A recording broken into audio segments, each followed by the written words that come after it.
But wait, there's more. Josh and I were just talking, and there are a few things that we need to touch on that we didn't get to yet. Yeah. And I mentioned your performance on Dancing with the Stars, but you were known for some of your on-field moves prior to that happening, because when you would get to the end zone, you would ride the horse. So I need to know how that started. Yeah, that was something. I took on so many personalities and personas and mantras just being in the game, because I use it as a theatrical expression.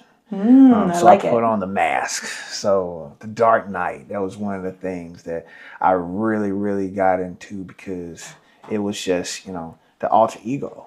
Yeah. Just like Superman, it's Clark Kent. He went into the phone booth and he came out with his Superman, ulterior. So for me, I looked at it as, all right, Dark Knight, I'm coming saving Gotham. There you go. You were in the end zone. You're feeling it. I was, but then I had a noble steed. That's when I jumped down from my perch. We call them Delta 747, like a Delta jet, right? And we had them down in Charlotte. We kept them there in this little paddock. But anytime I touched the end zone or I had a celebratory moment, I was riding Delta. And you were ready to go. Oh my gosh. I saddled him up and I got on down to the end zone and jumped on his back, and we was riding. And then I stopped him, got off him, I dismounted, and then I looked around. I was like, here we are. But that's a moment of celebration, and people can really get behind. The crowd goes crazy. It was. The crowd went crazy, and everything that went down with it. And it was just a moment of just, true joy and exciting. And now they got a kid over there who got a horse. I've been paying attention.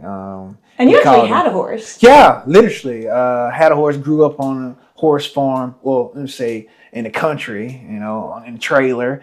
And then we had like some 25, 30 horses out there. We had everything from Clydesdales to Appalachians to quarter horses to high Tennessee Walker steppers, even Pasafinos, little trotters, My dad, he did the showing of them, and he come back with ribbons galore. And he had one horse called Wisdom.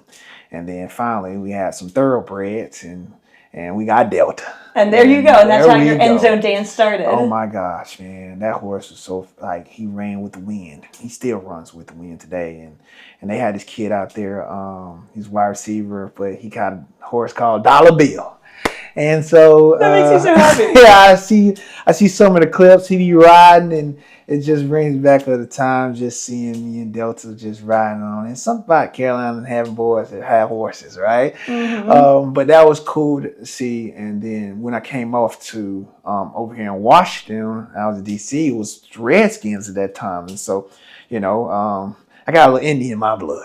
And so I pulled out my bow and arrow and I shot everybody that I thought was in my way, right? And it was just one of those things. After I got off Delta, I pulled out my arrow. And so I just wanted to know, we are here and this is where we come to play. And you got some superhero characters. I have heroes, I got characters, I got a whole tool belt that I pull out things on. And it's very entertaining for me because I love to get into it. And I know it's entertaining for fans that watch because they want to see entertainment. It's like the Coliseum, right? Yeah. It's like, hey, are you not entertained? And so that's where, we get that from. And we try to really, put some sauce in the mix. See, and you make people, when they go to Omni Coffee and Eggs down in Atlanta, feel like royalty, like you get to act out on the field, so it all comes together. It all comes together, So it was one thing that I said, from a cafe to a restaurant, it's not really one or the other, it's both, because we took the first three letters of the CAF, CAF, and then the first three letters of the REA for a restaurant, and we brought them both together, and you have a one of one, a baby unicorn that's called a cafe. And we just put a bow on the entire podcast episode. Josh, thank you for the afterthought. No, absolutely. Thank you guys for having me, and again, I'm most appreciative, and congratulations on all your success. Oh, thank you. Likewise. It feels so good to sit with you and drink this good coffee. And you up my game. So now my work from home days, I'll be, drinking the good stuff.